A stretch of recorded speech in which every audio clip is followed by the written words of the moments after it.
Argentina, France, Norway जैसी जो टीमें हैं अगले राउंड के लिए क्वालिफाई कर चुकी हैं, यानी कि टॉप 32 के लिए। आखिर ये फुटबॉल के अंदर ये ग्रुपिंग सिस्टम या फिर नेक्स्ट राउंड सिस्टम है क्या? आए आपको थोड़ा सा एक्सप्लेन करके बताता हूँ कि टोटल होते हैं 12 ग्रुप्स। हर ग्रुप के अंदर होती हैं 4-4 टीम्स, यानी कि टोटल 48 टीम होती हैं। 48 टीम्स के अंदर सबसे पहले तो जो 2 टॉप की टीम्स होती हैं, 12 ग्रुप हैं, 2 टॉप की अगर टीम्स होंगी तो टोटल जो 24 टीमें हैं तो वो आगे दूसरे राउंड के लिए क्वालिफाई कर जाती हैं। लेकिन यहाँ पर एक और सिस्टम भी चलता है कि ये जो 12 ग्रुप है इसमें देखा जाता है कि जो और टीमें यानी कि 2 तो क्वालिफाई कर गई हैं, बाकी टीम्स के अंदर किसी के साथ ऐसा होता है कि उसके दोनों मैच ही ड्रॉ हो जाते हैं, तीनों मैच ही ड्रॉ हो जाते हैं, 1-1 से बराबर, 2-2 से बराबर या फिर 3-3 से बराबर होते हैं। तो ऐसी सूरत में वहां पर उनके शॉट्स और वहां पर उनकी गोल की तादाद देख ली जाती है और जो 8 टॉप की टीम्स होती हैं उनको निकाल दिया जाता है। पहले हैं 24 टीम्स, 8 यहाँ इस ऐसे सिस्टम से निकाली जाएंगी तो टोटल हो जाएंगी 32 टीम।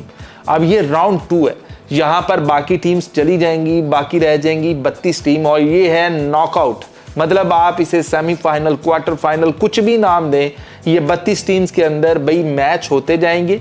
जो हारती जाएगी वो बाहर निकलती जाएगी, बाकी बच जाएंगी 16 और वहां से क्वार्टर फाइनल, सेमीफाइनल्स और फाइनल्स शुरू हो जाएंगे। तो जो अर्जेंटीना है, फ्रांस है, नॉर्वे है, इस तरह की जो टीम्स हैं वो आगे क्वालिफाई कर भी चुकी हैं, यानी कि 8 टीम डिसाइड हो चुकी हैं। बाकी जो 8 टीम हैं उनमें से 2 आज डिसाइड हो जाएंगी। हो सकता है कि अगर आज पुर्तगाल जीतती है तो उसके भी थोड़े से चांसेस बढ़ जाएंगे, वो भी आगे जा सकती है, लेकिन उनका जीतना आज बहुत ज़रूरी है।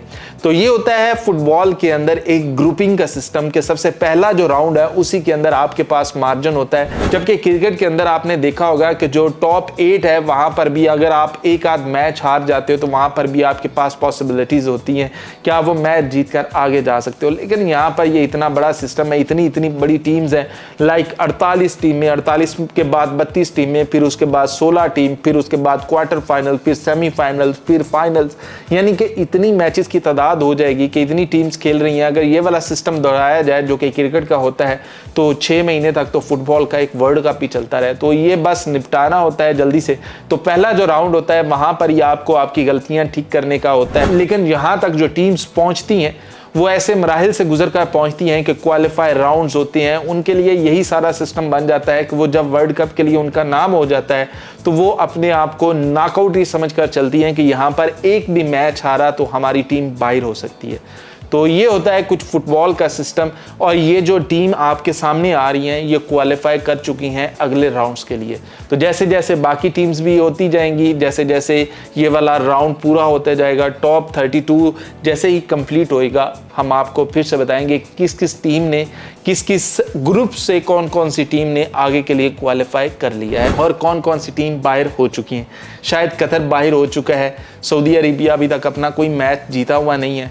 ईरान जो है भाई इस दफ़ा से ईरान ने सबको सरप्राइज़ किया हुआ है कि भाई वो कहते हैं कि हमने जैसे आबनाए हरमस बंद किया हुआ था वैसे ही उनकी गोल कीपर ने आगे गोल के खड़ा होकर वो कहता है कि ये बंद है, यहाँ पर आप गोल नहीं मार सकते।